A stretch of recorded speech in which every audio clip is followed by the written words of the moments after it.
Hello students. हमने पिछले question के अंदर और पिछली क्लासों के अंदर बात की थी इंश्योरेंस क्लेम के बारे में। उसी इंश्योरेंस क्लेम को कंटिन्यू रखते हुए हम बात करते हैं आज थोड़ा सा एक अलग क्वेश्चन की। टिपिकल क्वेश्चन नहीं है, सिंपल सा क्वेश्चन है, छोटी सी चीजें हैं जो आपको समझने वाली बात है। बहुत छोटी सी चीजें, ज्यादा डिफरेंस है नहीं उस पीछे वाले में और इस क्वेश्चन के अंदर। इसमें लिखा हुआ है कि 30 जून 2020 को गोडाउन था, राधिका ट्रेडिंग कंपनी है और उसका ग्रॉस प्रॉफिट की रेट है 25% ऑन कॉस्ट। देखो पहली बात तो ये समझ लेना कि आपको ग्रॉस प्रॉफिट की रेट चाहिए सेल के ऊपर। किस पे चाहिए? सेल के ऊपर। समझ लो मेरी बात को। क्वेश्चन के अंदर यदि ग्रॉस प्रॉफिट की रेट आपको दी हुई है, देखिए एक तो होती है कॉस्ट, एक होता है प्रॉफिट और एक होता है सेल। हमें जो प्रॉफिट की परसेंटेज चाहिए वो किस पर चाहिए? सेल के ऊपर। क्वेश्चन में गिवन कौन सी है? क्वेश्चन में गिवन है कौन सी? ये वाली। क्लियर है? यहां तक कैलकुलेशन करने के तरीके खूब हो सकते हैं, इसके परसेंटेज निकालने के तरीके खूब हो सकते हैं। आप याद भी रख सकते हैं कि इस पर इतना हो तो इस पर इतना होता है, इस पर इतना हो तो इस पर इतना होता है। बाकी एक कंसेप्ट के हिसाब से समझे तो थोड़ा सा मैं कह रहा हूं उस चीज से आप समझेंगे तो आपको जीवन भर वो चीजें याद रहेगी। यदि परसेंटेज जो भी है आपको देखिए समझना, प्रॉफिट की परसेंटेज हमेशा ये देख लेना कि प्रॉफिट की परसेंटेज किस पर दी हुई है, उसको बेस मान लो। जैसे प्रॉफिट की परसेंटेज मान लो कॉस्ट पर दी हुई है। किस पर दी हुई है? Cost per. तो कॉस्ट को मान लो 100। प्रॉफिट की परसेंटेज कितनी है? 25। और सेल कितनी हो जाएगी? कंफर्म सी बात है, सेल 125 हो जाएगी। क्लियर है? यदि वो दिया होता कि सेल पर, वैसे सेल पर दी होती तो हम निकाल देंगे, नहीं सेल पर तो सेल पर दी हुई तो हमें क्या जरूरत है, फिर तो दिक्कत ही नहीं है कोई हमारे पास में। हम बात कर रहे हैं सेल पर दी होती तो फिर यूं होता कि सेल को मानते 100 इक्वल इसको मानते 25 रुपीज, तो ये हो जाता है फिर अपने आप ही 75, क्योंकि इक्वेशन तो इक्वल करनी पड़ती ना। मैं एक बार लिख देता हूं, इसको मानते 100, इसको मानते 25 और इसको मान लेते किस पर? 75। ठीक है, अब समझना बात को। इसमें कॉस्ट पर दी हुई है, हमें निकालना किस पर है? सेल पर। कॉस्ट पर दी हुई निकालना किस पर है? सेल पर। बड़ा सिंपल सा बात है, आप ये पता कर लो कि 25 है वो 125 का कितना परसेंट है। 25 है वो 125 का कितना परसेंटेज है। तो आप पाएंगे कि ये आपके पास में 5 और 5 ये गया तो कितना बच गया? 20। कितना परसेंट आ गया? ये आ गया 20। क्लियर है? और इसका इस पर पता करना हो तो इसको इस पर पता कर लो। 25 डिवाइड बाई 75 इंटू 100। बताया ना मैंने आपको, स्मॉल वैल्यू को ऊपर लिखो, बिग वैल्यू को नीचे लिखो, इंटू कर दो 100। सिंपल सा तरीका है परसेंटेज निकालने का। तो ये हो गया 3 और ये इससे जाएगा तो 33.33। तो कैसे भी क्वेश्चन दिया हुआ हो आप इजीली किसी भी तरीके से सॉल्व कर सकते हैं। मैंने ये सब चीजें इसलिए बता दी आपको कि थोड़ा सा इजी रहता है ये कैलकुलेशन करना। तो भाई प्रॉफिट की परसेंटेज कॉस्ट पर दी हुई है 25%। यदि आप इस पर कैलकुलेट करोगे तो 25 डिवाइड बाई 125 इंटू 100, तो ये आ जाएगा 20%। तो आपको हमेशा सेल के ऊपर ही निकाल के रखनी है ग्रॉस प्रॉफिट की परसेंटेज ऑन सेल। ओके, 25%, 20 निकल गया। ओके, अब क्वेश्चन ज्यादा टिपिकल है नहीं, बहुत सिंपल सी चीज है। इनके पास में कुछ स्टॉक बच गया है जिसकी वैल्यू 36,000 है, लास्ट में काम आएगा ये।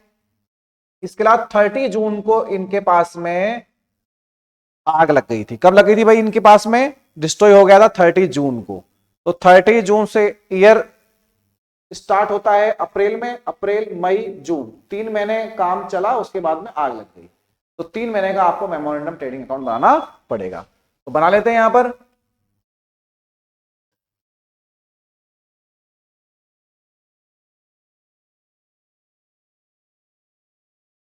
मेमोरेंडम ट्रेडिंग क्या बना लेंगे? Memorandum trading.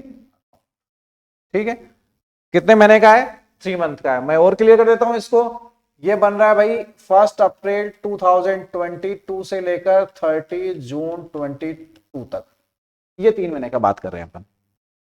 ठीक है, ये कहता है कि 1 अप्रैल को अपने पास में स्टॉक था। 1 अप्रैल मतलब ओपनिंग स्टॉक आ गया। बहुत बढ़िया बात है, ये लिख दो भाई ओपनिंग स्टॉक, ये लो ओपनिंग स्टॉक आ गया। कितने का ओपनिंग स्टॉक? ओपनिंग स्टॉक है 2,40,000 का, ठीक है। फिर कहता है वेजेस एंड डाइट एक्सपेंसेस है 3,05,000 के, ठीक है भाई, यहां लिख दो वेजेस एंड डाइट एक्सपेंसेस कितने रुपए के आगे? 3,05,000 के आगे, 3,05,000 के, ठीक है। और परचेज एंड सेल, परचेज थी अपने पास है 5,55,000 की और सेल है 11 लाख की। Good used by the Radhika, the Radhika वो प्रोप्राइटर है, एट द कॉस्ट ऑफ 40,000। ध्यान रखना कुछ गुड्स है वो राधिका ने खुद ने भी यूज कर लिया है, पर्सनली यूज कर लिया, आपने पर्सनल यूज कर लिया। और हमने पढ़ रखा है ये कि पर्सनल यूज के लिए यदि कोई गुड्स यूज कर लिया जाए तो वो होता है ड्राइंग, एंट्री होती है उसकी ड्राइंग अकाउंट या टू परचेज, मतलब परचेज में से माइनस होता है, वो ड्राइंग होता है वो। तो ध्यान रखना यहां लिखेंगे हम परचेज, परचेज कितने का भाई? परचेज है अपने पास में 5,55,000 का, तो 5,55,000 का जो परचेज है इसमें से आप लेस कर देना ड्राइंग। क्या लेस कर देना भाई? ड्राइंग। कितने की है ड्राइंग? ड्राइंग है 40,000 की, तो ये आ गया 5,15,000। कितना आ गया? 5,15,000, ठीक है। 40,000 चले गए, 5,15,000 बच गया। सेल कितनी थी? सेल थी 11 लाख की, तो यहां लिख दीजिए भाई सेल, ये आ गया सेल, 11 लाख की सेल आ गई, ठीक है। 11 लाख की सेल आने के बाद में और कुछ बचा? और कुछ नहीं बचा। अब हमें इसमें एक तो ग्रॉस प्रॉफिट निकालना है। क्या निकालना है इसमें? Gross profit. और मैं पहले बता चुका हूं ग्रॉस प्रॉफिट होता है वो सेल पर पता करना होता है अपन को। सेल की परसेंटेज नहीं दी थी, कॉस्ट की दी हुई थी, हमने सेल पर निकाल ली। सेल पर परसेंटेज क्या आई थी इसकी? 20%। तो भाइयों करना क्या है? 11 लाख, क्या चीज है? 11 लाख। 11 लाख सेल है, इसका निकालना है 20%, 2,22,000। 11 लाख का 25 मत निकाल देना, वो कॉस्ट का है। ग्रॉस प्रॉफिट की रेट होनी चाहिए सेल पर, क्योंकि सेल अवेलेबल है। तो 11 लाख का आ गया अपने पास में कितना? 20%, जो हो गया 2,20,000। अब लास्ट जो चीज हमें चाहिए वो है क्या? Closing stock. तो 2,40,000 plus 5,15,000 plus 3,05,000 plus 2,20,000 minus 11 lakh, तो यह आ गया भाई हमारे पास में 1,80,000। 1,80,000 दोनों तरफ से इक्वल हो गया। 1,80,000 का था इंश्योरेंस, अच्छा 1,80,000 का तो स्टॉक उस दिन जला, उसमें से हमने 36,000 का स्टॉक बचा लिया। तो 1,80,000 माइनस 36,000 का बचा लिया, तो स्टॉक जल गया भाई 1,44,000 का। अब इंश्योरेंस कंपनी ने इंश्योरेंस कितने का कर रखा था?